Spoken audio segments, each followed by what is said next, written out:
ঠেকাও বয়স কাপড় উঁচু কাপড় তোল কাপড়টা ঠিক করে সায়াটা বেরিয়ে গেছে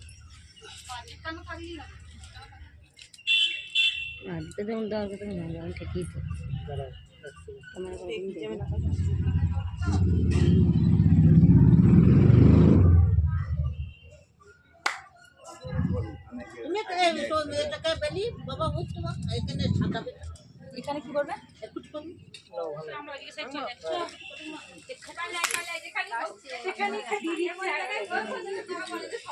কাজ হয়ে গেলে আর বসে থাকো হ্যাঁ উঠতে হবে পাক দেবে না আমাদের না তোমরা পূর্ণিমা তো আগুনটা পা দে